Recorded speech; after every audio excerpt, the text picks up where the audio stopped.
with Telecaster today, and I switched. And I didn't get a gold record for about 3 years.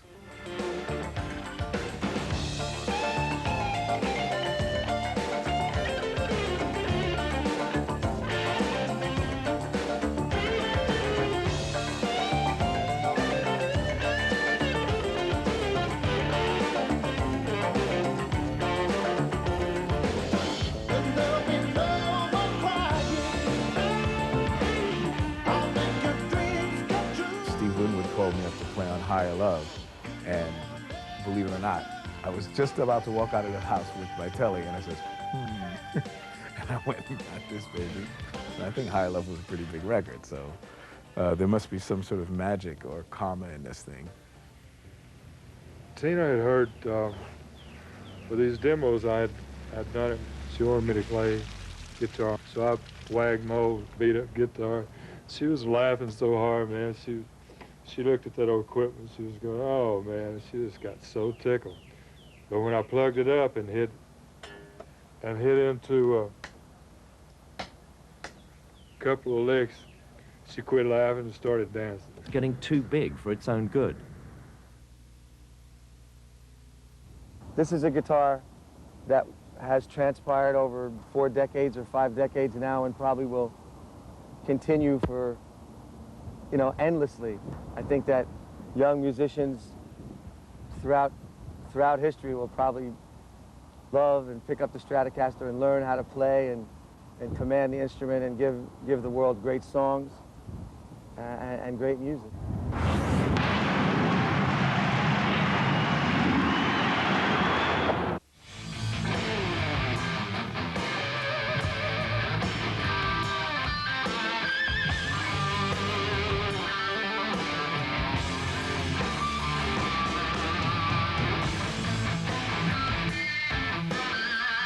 There was a fear that the Strat had gone beyond the reach of the working musicians that Leo Fender had in mind when he first set up his guitar factory all those years before.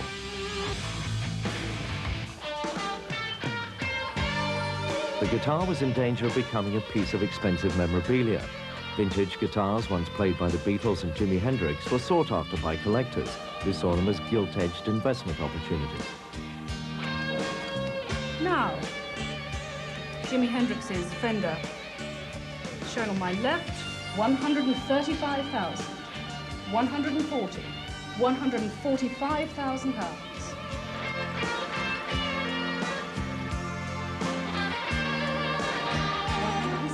On the nearer telephone, would anybody like to bid? 180,000 pounds.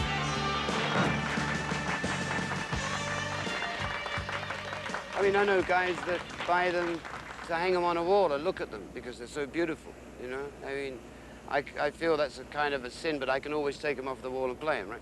Yngwie Malmsteen, for example, I went to his house. He had like 50 million Stratocasters adorning the walls. He had a gold one that was like one of 3 ever made. You know, he said it cost $30,000. He had it hanging on the wall by a little nail and the tuning peg, just like holding it there. And going, yeah, that's a great way to treat a $30,000 guitar. This is a 61 Shoreline Gold.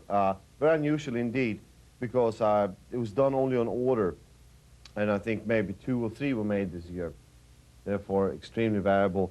Only the paint of the body is different from anything else of the Stratocaster. Previous models had maple necks and 1-layered pickguards.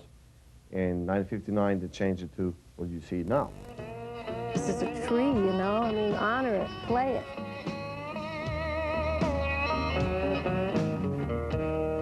Let the music live. Don't put it in a storehouse someplace in Tokyo and say, look what I got. Show it at parties. You know, that's not what this is about. 2 minutes to midnight! Everywhere, come on! All right.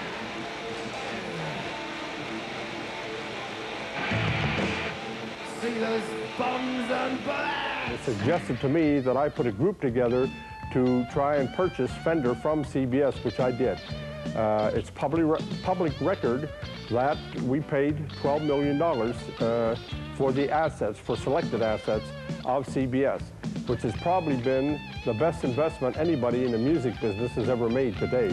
In 1985, Bill Schultz headed a management buyout and successfully bought back the Fender company from CBS. He was determined to take the Stratocaster back to its roots, making it once more a hand-finished quality instrument. All my Strats today are built for me at Fender's factory, but really they're not really anything special. They're made up of stock parts, and really I'm looking for the vintage Strat sound. You know, I use all the vintage reissue stuff because it works.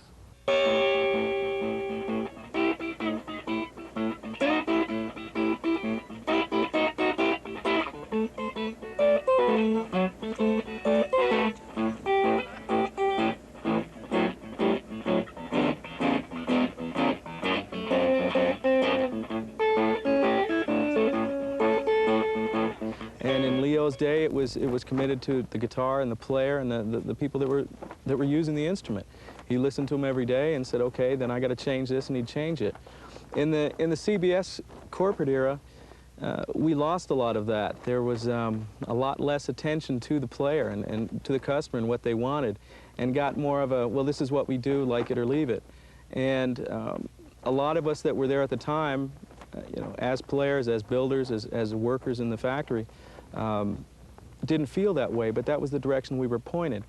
When Bill Schultz and his group bought the company from CBS, it got right back to Leo's premise, which is listen to the musician.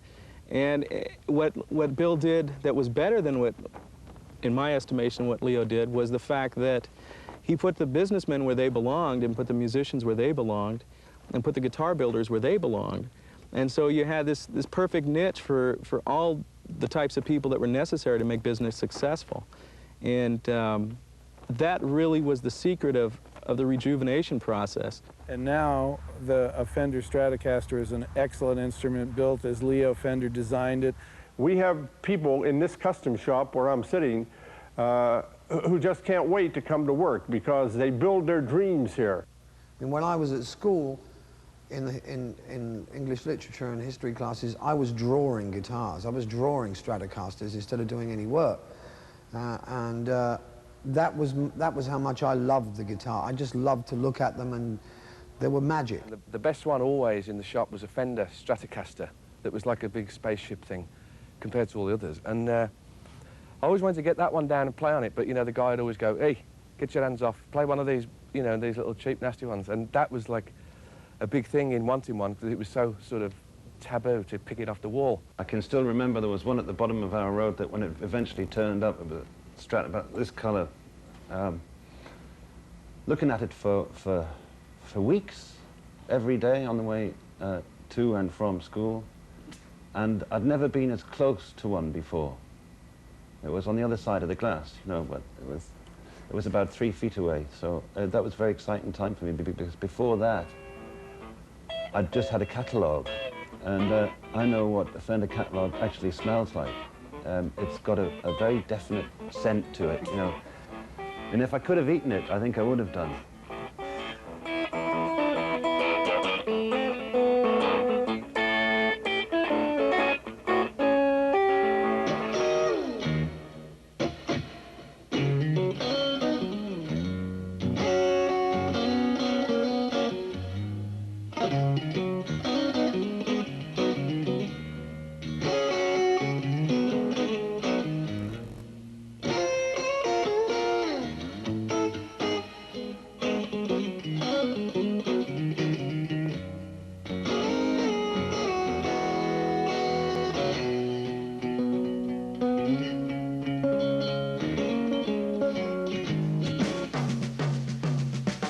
Stratocaster gave us Buddy Holly, Jimi Hendrix, Eric Clapton, and Stevie Ray Vaughan. A Fender Stratocaster is like the most American of all things, you know. It includes everybody. I mean, think about it. You take the most country and western guitar player you ever heard, the twangiest guy there ever was, and then you take Jimi Hendrix, and you take everything in between that range, and this one guitar has produced all those tones. So it seems to suit everybody, every style.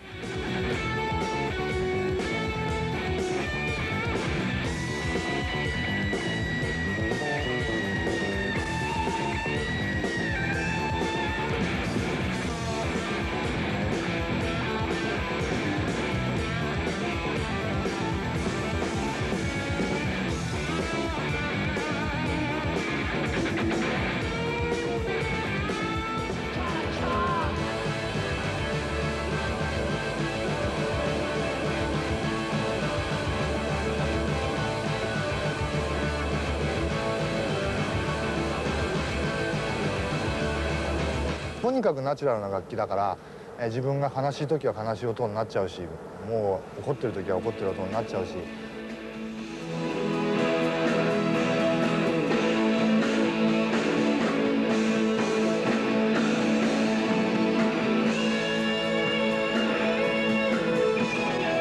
ックンロールってやっぱ生き方だと思うしさ、音楽自体も人間にとっての旅みたいなのと、僕にとってはね、音楽って旅だと思ってるし、ストラトキャスターはなんかハートの奥に眠ってる自分の感情みたいなのをふと思い起こさせてくれる楽器で。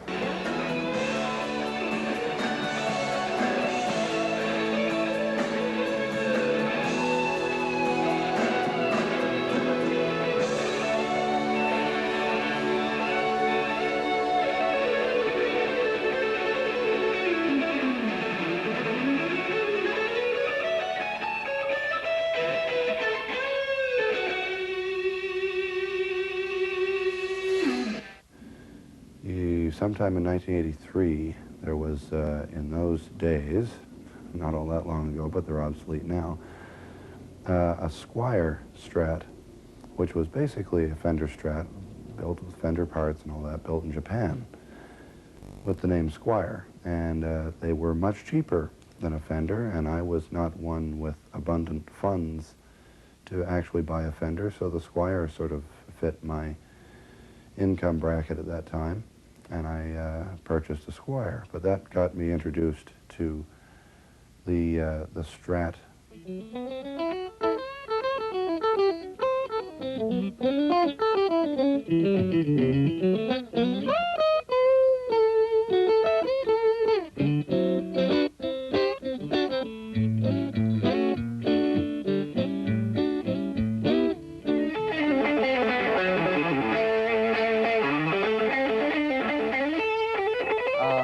My dad, you know, his music, his influence sort of comes out in different ways now. I mean, it's not the kind of music that when you hear, when you're just starting out, you go, I could do that. You know, it's not, it's a little too complicated for that. So as I got a little more proficient over the years on the instrument and understood most of the things that he was doing, it filtered into what I was doing as well, just naturally, because I listened to his music so much. I grew up with it, obviously, and so, yeah, my dad is a big influence.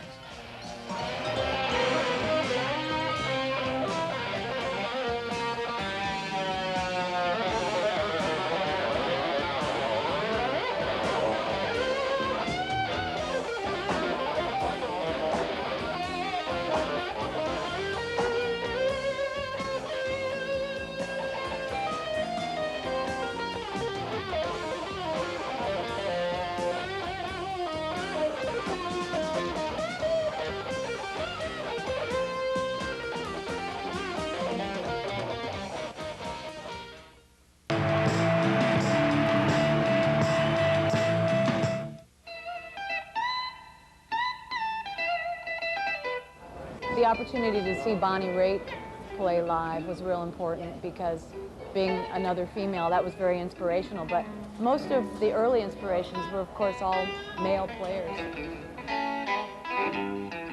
You think about the combined musical contributions of everybody that's played a Fender guitar, it's just mind-boggling. You know, there wouldn't be no rock and roll, there'd be no rhythm and blues without his contribution. Leo, wherever you are, thanks a lot. Yeah.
Leo Fender died in 1991. He was working until the day of his death, and whatever his dreams when he started building the Stratocaster, he lived to see it become the most popular and copied guitar that has ever been played. It's sturdy and strong as a mule, you know, and at the same time it has the elegance of a racehorse, you know. It's got everything that's needed, you know, and that's rare to find in anything, in people, in animals, in life.